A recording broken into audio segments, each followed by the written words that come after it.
Welcome, dear viewers, to our format Natural Medicine. Today I'm talking to Professor Dr. Rao about the topic Why do we get sick? And what possibilities we have to get in good health. It's always wonderful to have doctors who work in holistic health with us. We have the case again today. Look forward to it. See you soon. Hello, dear Thomas. It's nice to have you here. Hello, yes, thank you. Sickness.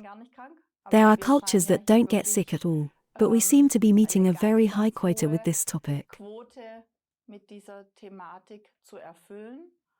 And you, with all your years of experience, what does sickness mean to you? Where does it come from? Why do we have it here, especially in European countries, so extreme, or in industrial countries? Well, people have always died. So something didn't work out in the end. And were they sick, and what did they get sick from? I'm very active with my lectures. I hear again and again, yes, that's all right, but in the past mortality was much higher, people were much more sick and died much earlier, and so on.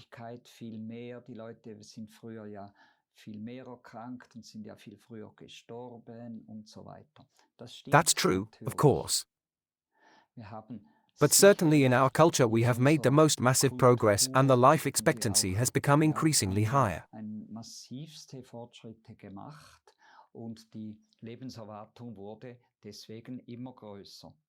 So you obviously got sick later, or you are just sick longer until you die later.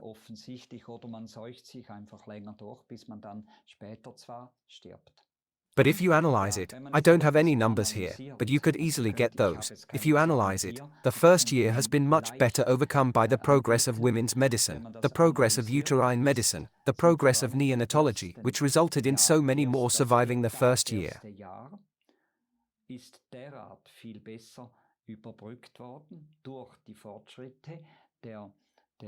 Frauenheilkunde, die Fortschritte der Gebärheilkunde, die Fortschritte der Neonatologie, das halt viel mehr das erste Jahr überstanden haben. That was the biggest leap in the increase in life expectancy, the first year. Then it went on with the first 5 years. There has been a multiple improvement since, for example, 1850, really much better, but since around 1918, after the war, a real improvement in life expectancy has occurred. Deutlich besser, aber seit circa 1918, also nach dem Krieg, ist dann so eine richtige Verbesserung der Lebenserwartung eingetreten. Now I come to the answer to your question. That's why we have a higher life expectancy today. Interestingly, if we look at the current life expectancy of the 50-year-olds in the USA, we see that it is declining quite rapidly.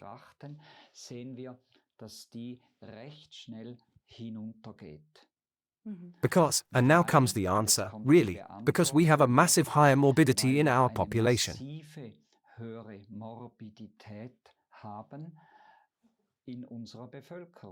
Once someone has managed to reach adulthood, he is exposed to a higher incidence of disease.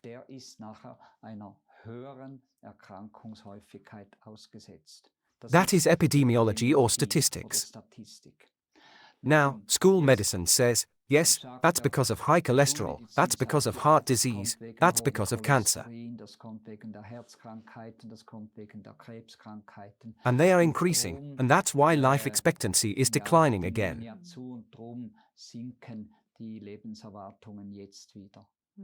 But we go, biological medicine thinks logically, we go behind it and look at what the background is, that these diseases occur much more.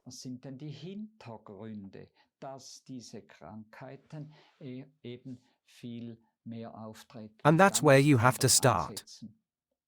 If I now, our thousands of patients, so I had a patient files, you can hardly believe it, I was never alone, I always had very good colleagues.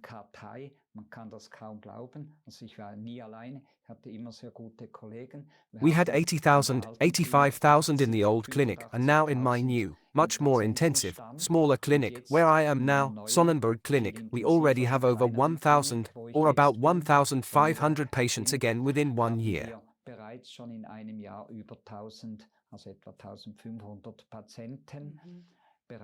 A huge need. Why is it a huge need? Because there are more and more unclear diseases, because there are more and more chronic diseases, because the conventional medicine unfortunately offers nothing for the causes. Nothing. And that's really bad. Sorry if I'm so polarizing. I'm not a polarizing personality otherwise, but I have to be a little bit, because our Western, advanced medicine has huge defects. So, if I look now, what are the causes of people getting sick? Then there are 3 pillars. You can read about it in my book. I have it detailed in several books, especially in my book, Biological Medicine, The Future of Natural Medicine, Biological Medicine of Natural Healing.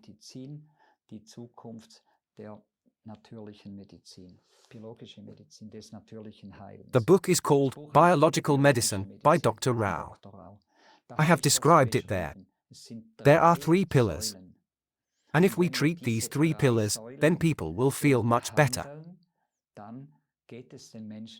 No matter what they have, we treat. When a person comes to me, I don't treat histologies or laboratory values or diagnoses, which have been stamped on their foreheads.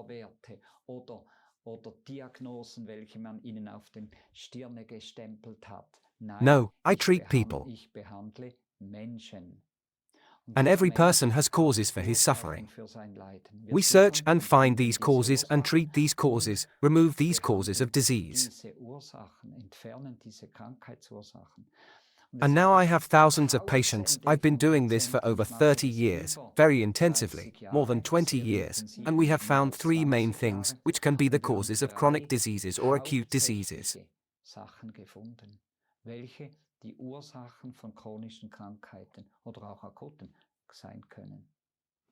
First, toxic stress. It has increased massively and is not tested at all in hospitals, in school medical practices.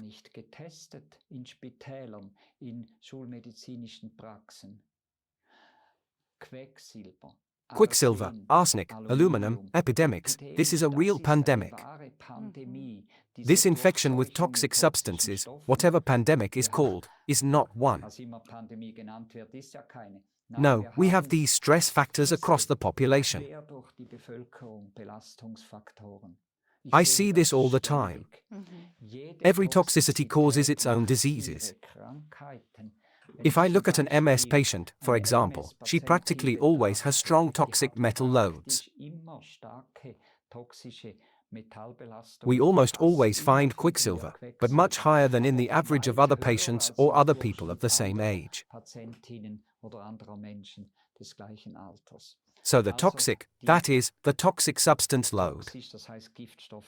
We don't just have heavy metals from amalgam, from fish food, from the vaccinations, where heavy metals are still in it, as stabilizers or antibiotics.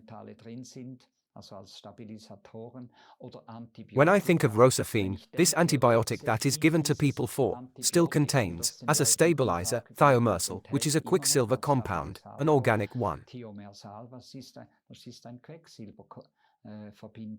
It's unbelievable that this is still allowed. And on the other hand, homeopathic drugs are banned because they are dangerous. What a nonsense. So, I'm sorry, I'm going a little too far. But that's one thing. The second is the organically toxic substances that come from agriculture, which come into animal husbandry. Pigs are no longer simply raised on the meadow behind the farm, as they used to be. No, they get power food that they can build up quickly. This power food comes, for example, from Zimbabwe, a country that grows corn. More than 80% goes to China. In China, it is practically used exclusively for animal feed.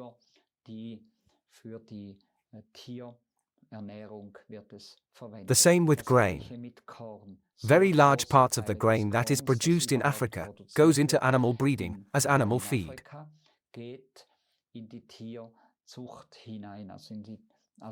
Who cares in Zimbabwe whether DDT is administered or not on these fields? It comes into the plants, it comes afterwards, concentrates itself into the cow, into the pig.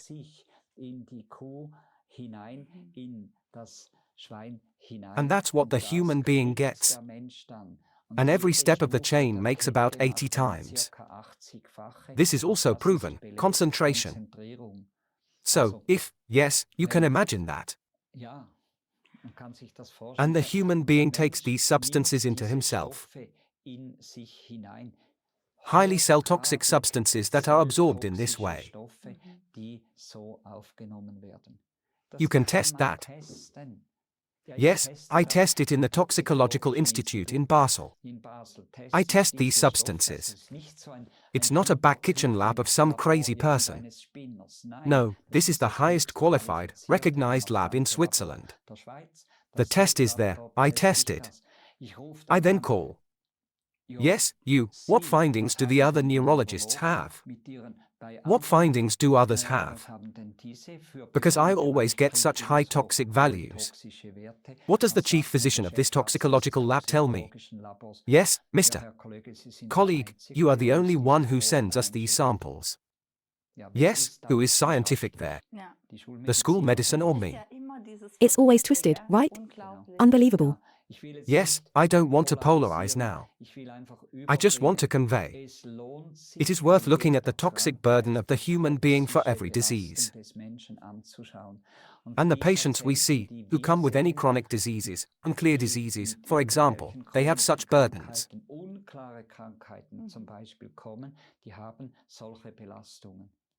Yes, then you could say, others would have the same. No, if we then derive with detoxification therapies, chelotherapy, DMPS therapies, liver activating therapies, if you detoxify, then people are better off.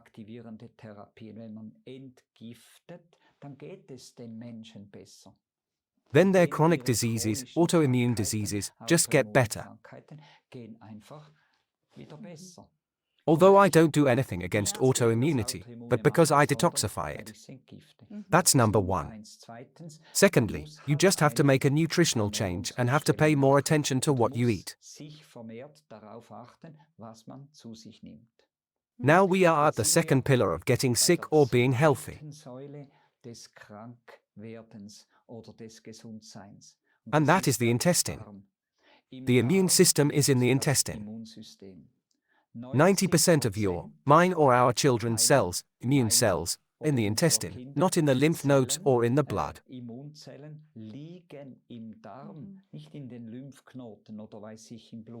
No, they go from there into the blood, into the lymph nodes. They are in the intestine, in the Peyer's plaques. And if the intestine is toxically burdened, if it is not properly closed off, then toxic substances come in and damage these immune cells. That's why the immune system is in the intestine. If I now look at my patients, I have a lot of cancer patients. Over half of my patients are cancer patients. If I look at these patients, they always have a significant impairment of their intestinal system, especially the small intestine.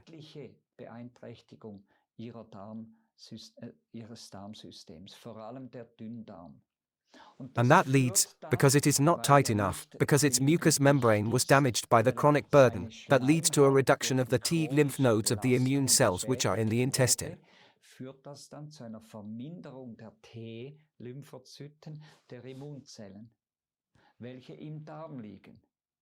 And they start to work differently and then cause autoimmune problems. Machen dann autoimmune Probleme. I see that with all autoimmune diseases, but also with all cancer patients. If I want to treat the cancer in its cause, then I have to remove the toxins that cause cancer.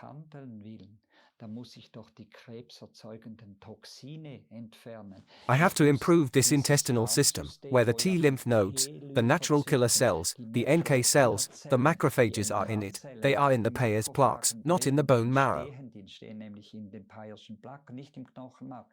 I have to improve them, then the body can fight against its own cancer, against its own autoimmune disease.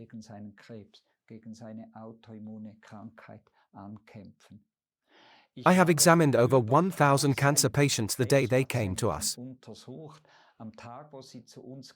So I didn't treat them in advance.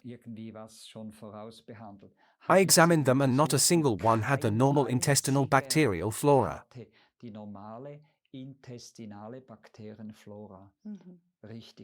Much stronger than non-cancer patients.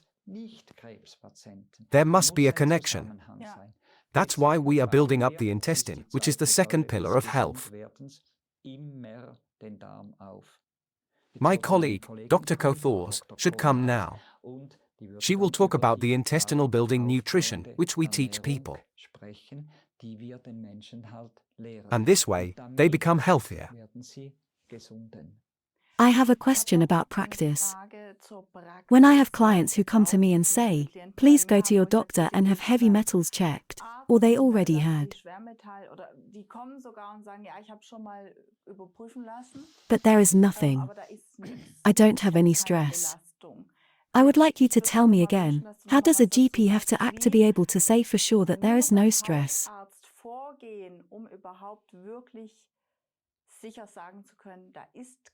Because you can't see anything by just taking the urine. No. I am well known in this scene. I have many doctors. I try to cooperate well with every GP, including the hospitals. And they tell me, oh, Mr. Rao, you couldn't take over this patient. This is far too complicated for me with this toxic testing. They simply can't do that. Only testing urine on some metals is useless. Money thrown out the window. That doesn't bring any results. The liver, the nerve cells, the I don't know which cells, bind this toxin so strongly that nothing comes out of the urine.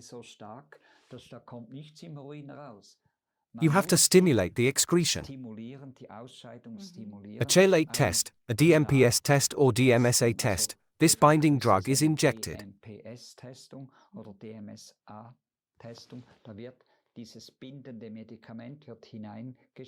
It goes through the body. In 2 hours, 90% is already in the urine. And then you can measure the urine. And then it's the relevant examination.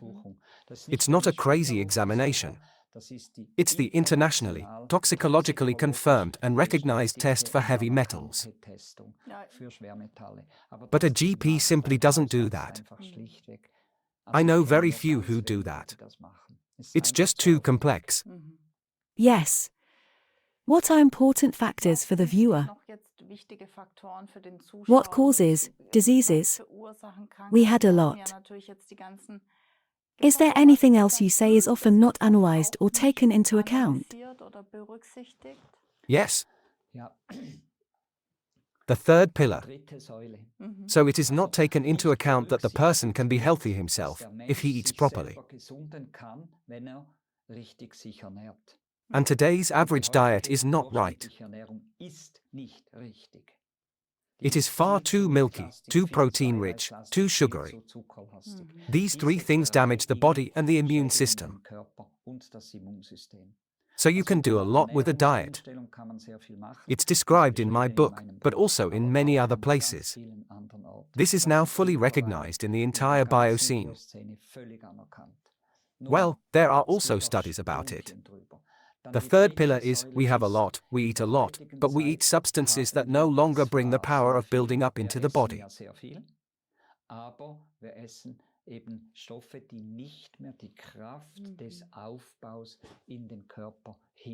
We have too few food or building materials.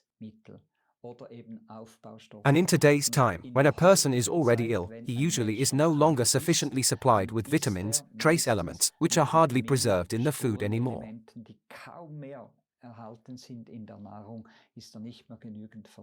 And you have to build that up. So you have to do a cell-building therapy.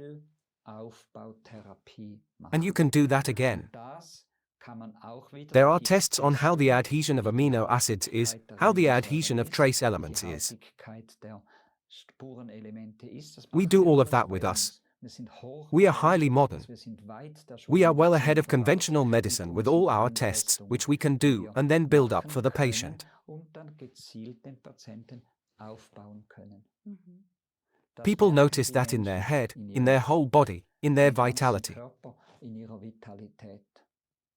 So nutrition, building materials, and detoxification, these are the three things. With nutrition, we also treat the intestine at the same time. Great. If one or the other says, I'd rather work a little more, read a little, maybe, or just drop by, Everyone can come. Our clinic is a practice open to everyone. We have very normal people coming to us, in general very health-conscious people. That's wonderful for me. My patients help too. They don't have this stupid passive attitude. But anyone can come. www.biomed-sonnenberg.com, that's our address. It's in Switzerland, near St. Gallen. Or they can read my book, Biological Medicine, The Future of Natural Healing, by Dr. Thomas Rau. That's me. It's all in there. yes, perfect. Thank you so much, Thomas, for being here again. It's always an enrichment. I hope to see you again soon. Thank you for having me. Dear viewers, everyone has the interest to stay healthy and not to provoke the nutrient base for chronic diseases at all.